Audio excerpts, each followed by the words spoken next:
Un filósofo puede interesarse por el origen de las plantas y los animales. Otro puede querer averiguar si existe un Dios o si el ser humano tiene un alma inmortal. Cuando logremos extraer cuál es el proyecto de un determinado filósofo, resultará más fácil seguir su manera de pensar. Pues un solo filósofo no está obsesionado por todas las preguntas filosóficas. Siempre digo él, cuando hablo de los filósofos, y eso se debe a que la historia de la filosofía está marcada por los hombres, ya que a la mujer se la ha reprimido como ser pensante debido a su sexo. Es una pena porque, con ello, se ha perdido una serie de experiencias importantes. Hasta nuestro propio siglo, la mujer no ha entrado de lleno en la historia de la filosofía. No te pondré deberes, al menos no complicados ejercicios de matemáticas. En este momento, la conjugación de los verbos ingleses está totalmente fuera del ámbito de mi interés. Pero de vez en cuando, te pondré un pequeño ejercicio de alumno. Si aceptas estas condiciones, podemos ponernos en marcha. Los filósofos de la naturaleza. A los primeros filósofos de Grecia se les suele llamar filósofos de la naturaleza porque, ante todo, se interesaban por la naturaleza y por sus procesos. Ya nos hemos preguntado de dónde procedemos. Muchas personas hoy en día se imaginan más o menos que algo habrá surgido, en algún momento, de la nada. Esta idea no era tan corriente entre los griegos. Por alguna razón daban por sentado que ese algo había existido siempre. Vemos, pues, que la gran pregunta no era cómo todo pudo surgir de la nada. Los griegos se preguntaban, más bien, cómo era posible que el agua se convirtiera en peces vivos y la tierra inerte en grandes árboles o en flores de colores encendidos. Por no hablar de cómo un niño puede ser concebido en el seno de su madre. Los filósofos veían con sus propios ojos cómo constantemente ocurrían cambios en la naturaleza. Pero ¿cómo podían ser posibles tales cambios? ¿Cómo podía algo pasar de ser una sustancia para convertirse en algo completamente distinto, en vida, por ejemplo?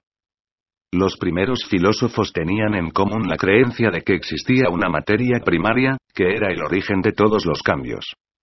No resulta fácil saber cómo llegaron a esa conclusión, solo sabemos que iba surgiendo la idea de que tenía que haber una sola materia primaria que, más o menos, fuese el origen de todos los cambios sucedidos en la naturaleza. Tenía que haber algo de lo que todo procedía y a lo que todo volvía. Lo más interesante para nosotros no es saber cuáles fueron las respuestas a las que llegaron esos primeros filósofos, sino qué preguntas se hacían y qué tipo de respuestas buscaban. Nos interesa más el cómo pensaban que precisamente lo que pensaban. Podemos constatar que hacían preguntas sobre cambios visibles en la naturaleza. Intentaron buscar algunas leyes naturales constantes. Querían entender los sucesos de la naturaleza sin tener que recurrir a los mitos tradicionales. Ante todo, intentaron entender los procesos de la naturaleza estudiando la misma naturaleza. Es algo muy distinto a explicar los relámpagos y los truenos, el invierno y la primavera con referencias a sucesos mitológicos. De esta manera, la filosofía se independizó de la religión. Podemos decir que los filósofos de la naturaleza dieron los primeros pasos hacia una manera científica de pensar, desencadenando todas las ciencias naturales posteriores. La mayor parte de lo que dijeron y escribieron los filósofos de la naturaleza se perdió para la posteridad. Lo poco que conocemos lo encontramos en los escritos de Aristóteles, que vivió un par de siglos después de los primeros filósofos. Aristóteles solo se refiere a los resultados a que llegaron los filósofos que le precedieron, lo que significa que no podemos saber siempre cómo llegaron a sus conclusiones. Pero sabemos suficiente como para constatar que el proyecto de los primeros filósofos griegos abarcaba preguntas en torno a la materia primaria y a los cambios en la naturaleza. 3 filósofos de Mileto. El primer filósofo del que oímos hablar es Tales, de la colonia de Mileto, en Asia Menor. Viajó mucho por el mundo. Se cuenta de él que midió la altura de una pirámide en Egipto, teniendo en cuenta la sombra de la misma, en el momento en que su propia sombra medía exactamente lo mismo que él. También se dice que supo predecir mediante cálculos matemáticos un eclipse solar en el año 585 a.C. Tales opinaba que el agua es el origen de todas las cosas.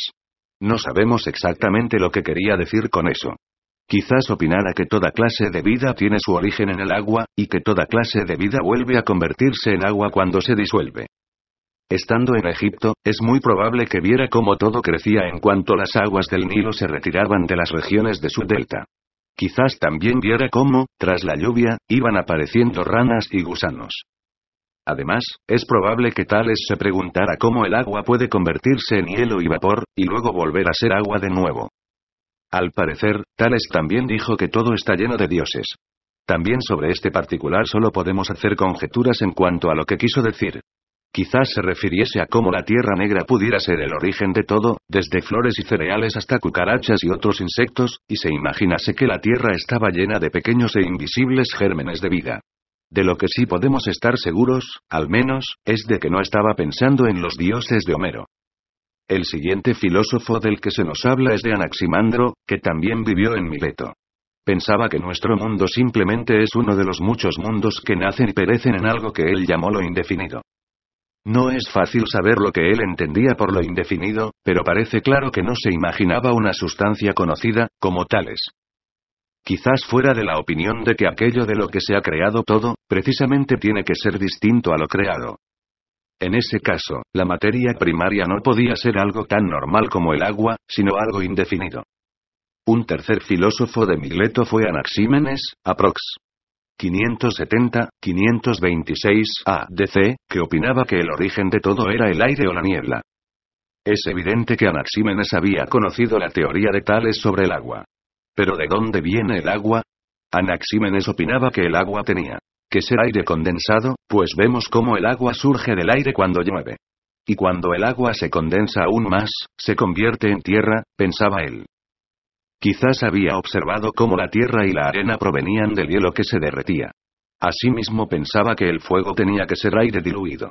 Según Anaxímenes, tanto la tierra como el agua y el fuego, tenían como origen el aire. No es largo el camino desde la tierra y el agua hasta las plantas en el campo. Quizás pensaba Anaxímenes que para que surgiera vida, tendría que haber tierra, aire, fuego y agua. Pero el punto de partida en sí eran el aire o la niebla. Esto significa que compartía con Tales la idea de que tiene que haber una materia primaria, que constituye la base de todos los cambios que suceden en la naturaleza. Nada puede surgir de la nada. Los tres filósofos de Mileto pensaban que tenía que haber una y quizás solo una materia primaria de la que estaba hecho todo lo demás. Pero ¿cómo era posible que una materia se alterara de repente para convertirse en algo completamente distinto? A este problema lo podemos llamar problema del cambio. Desde aproximadamente el año 500 a.D.C. vivieron unos filósofos en la colonia griega de Elea en el sur de Italia, y estos eleatos se preocuparon por cuestiones de ese tipo. El más conocido era Parménides, aprox. 510-470 a.D.C. Parménides pensaba que todo lo que haya existido siempre, lo que era una idea muy corriente entre los griegos. Daban más o menos por sentado que todo lo que existe en el mundo es eterno. Nada puede surgir de la nada, pensaba Parménides. Y algo que existe, tampoco se puede convertir en nada. Pero Parménides fue más lejos que la mayoría. Pensaba que ningún verdadero cambio era posible. No hay nada que se pueda convertir en algo diferente a lo que es exactamente. Desde luego que Parménides sabía que precisamente la naturaleza muestra cambios constantes. Con los sentidos observaba cómo cambiaban las cosas, pero esto no concordaba con lo que le decía la razón. No obstante, cuando se vio forzado a elegir entre fiarse de sus sentidos o de su razón, optó por la razón. Conocemos la expresión, si no lo veo, no lo creo. Pero Parménides no lo creía ni siquiera cuando lo veía.